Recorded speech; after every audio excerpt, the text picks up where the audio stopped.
Hey guys, this is Sports with Dylan. The Chicago Bears have traded the #1 overall pick, which comes as a surprise to pretty much nobody because Justin Fields is a superstar in the making and it would not make sense to replace him with another quarterback.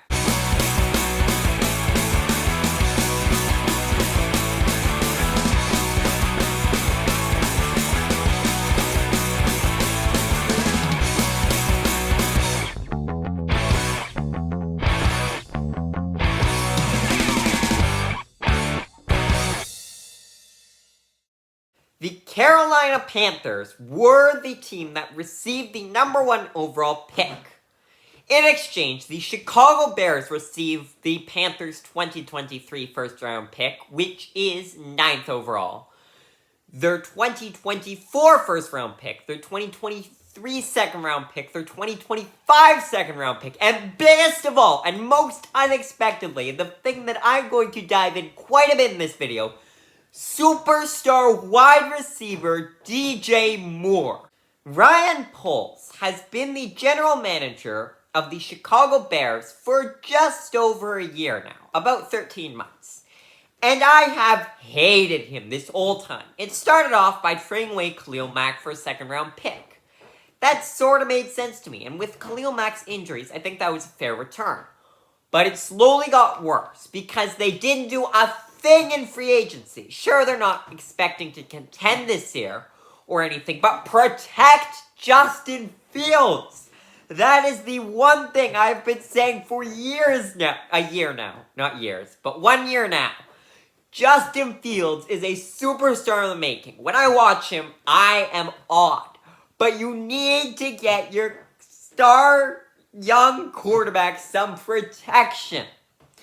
And they refused to do that. They did nothing good in the draft. They went for Kyler Gordon and Jaquan Brisker, both defensive backs, which weren't bad picks, but they weren't what they needed.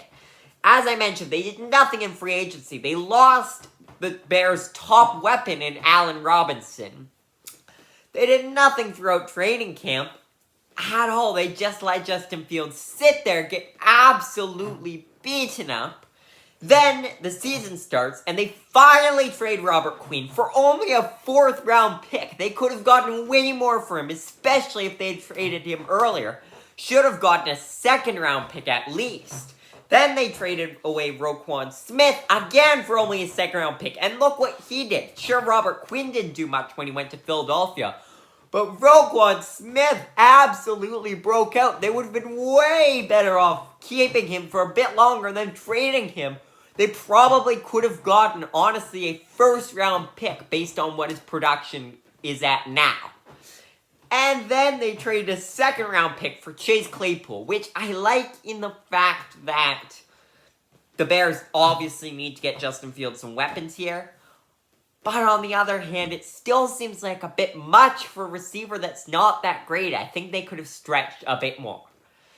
But now, the Bears managed to get all of that returned for the 1st overall pick. And as I mentioned in the intro, the Bears do not need a quarterback. This is obvious. So it makes so much sense for them to trade down and hopefully they grab an offensive lineman at 9th overall instead of being pressured to grab someone on the defense or a quarterback because they're at such a high pick. They also got multiple 1st-round picks, obviously this year's, but they also get an additional one next year, which is pretty fair, plus a couple of 2nd-round picks. We can compare this deal to when San Francisco traded up with Miami to get the 3rd overall pick in the 2021 NFL Draft. Now, don't get me wrong, this was an overpay for the 3rd overall pick, but in return, the Dolphins got 3 1st-round picks, which is outrageous. It is honestly crazy how much the 49ers gave up for Trey Lance, of all people. Keep in mind, could have selected Justin Fields there, or could have probably traded up a bit more.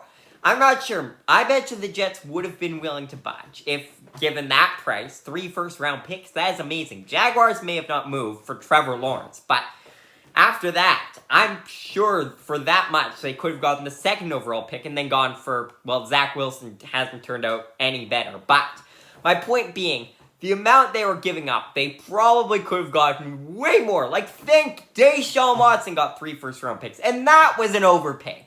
How much you're sitting here trading for Trey Lance, who was an untouched college prospect. I am ranting here about nothing in particular, nothing that has to do with the video at least, but my point being is the 49ers made a terrible trade, and it's possible the Panthers will do the same thing. The Bears gave up a higher pick, but they got DJ Moore, who is a proven wideout. So even though it only included 2 first-rounders, they got 2 second-rounders, which is really good, and a proven wideout for Justin Fields. I have to say, this is absolutely amazing on Ryan Poles, the return he got. If it were the 49ers, they probably could have gotten more, but I think this was a really good return on their end. Now they have a good wide receiver for Justin Fields to work with. Now when you look at the receiving core, they have DJ Moore as their number 1 wide receiver, Darnell Mooney as a solid number 2, and Chase Claypool as their number 3. It's actually looking really good now. So I have to say, things are looking quite bright for the Bears. Hopefully they either grab a couple offensive linemen in free agency, or if not, in the draft. The Panthers' point of view confuses me a bit. Now, don't get me wrong, Panthers need a quarterback, and it makes sense that they just give up and draft one, because obviously, the trade/free agency route has not worked for them. And it makes sense that you would give up all you can to get one of the top picks. I get that. Because, let's face it, they want either Bryce Young or CJ Stroud. My bet is CJ Stroud just going out there. Although many see Bryce Young as the top quarterback, I think CJ Stroud is slightly better. That is a different discussion for a different video. So it makes sense that the Panthers wanted the number 1 overall pick. But why did they give up DJ Moore? That is my biggest complaint. 2 first-rounders and 2 second-rounders. Sure, I can stand behind that. But DJ Moore doesn't make sense to me because he's under contract for a while now, and you just openly took away either CJ Stroud or Bryce Young's superstar receiving weapon.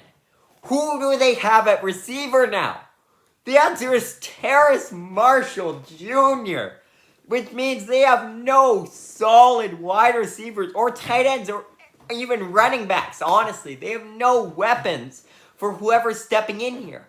I think this team could have competed with a solid enough rookie season from one of those guys.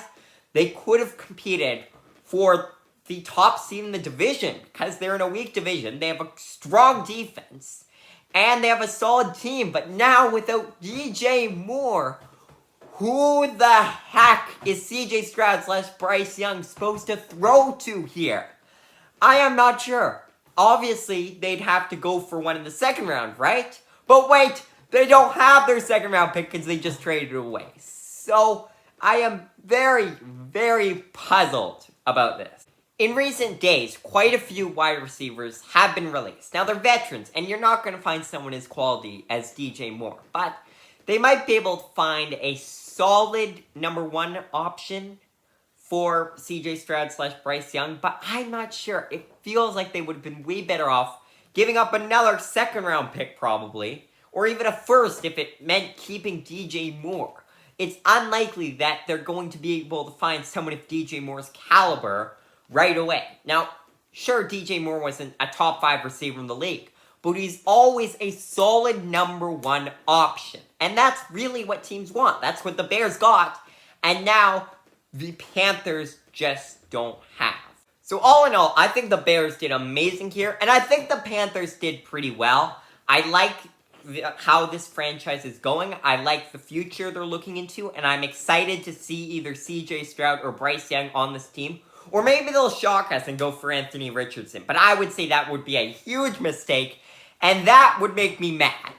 But for now, thanks for watching.